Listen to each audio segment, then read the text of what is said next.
وہ جو مسجد اقصی کے تحفظ کے لیے، اس کی حرمت کے لیے، اس کے تقدس کے لیے،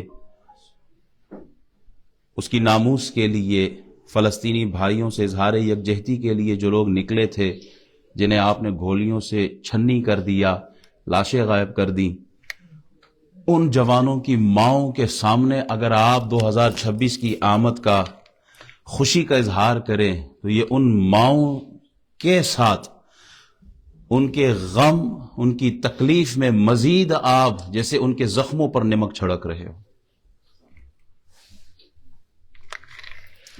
کیا مسلمان قوم اور پاکستانی قوم بالخصوص نئے سال کی آمد پر جشن منانے کے قابل ہیں؟ مسجد اقصی تو یہودیوں نے بند کی ہے، یہ مسجد رحمت للعالمین اور پاکستان کی دیگر مساجد کس نے بند کی ہے؟ کیا ہم خوشی منانے کے قابل ہیں؟ اللہ اکبر۔ جمعے کی جب اذان ہو جائے نا، جمعے کی اذان ہو تو خرید و فروخت ناجائز ہو جاتا ہے، جو بیع ہوتی ہے وہ مکروہ تحریمی ہوتی ہے، گناہ ہے۔ اذان ہو جائے تو کاروبار بند۔ مسئلہ سمجھ آ رہا ہے؟ جمعے کی اذان ہو گئی تو اب کاروبار نہیں کر سکتے، حلال کما رہے ہیں آپ، بند کریں اپنا کاروبار۔ کیوں؟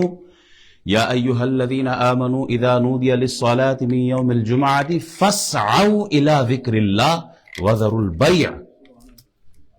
دوڑو اللہ کے ذکر کی طرف، دوڑو مسجدوں کی طرف، جمعے کا دن ہے۔ وذروا البیع، خرید و فروخت بند، ختم۔ کیوں؟ کہا جمعے کی اذان سنائی نہیں دی ہے، کاروبار حلال کما رہے ہو۔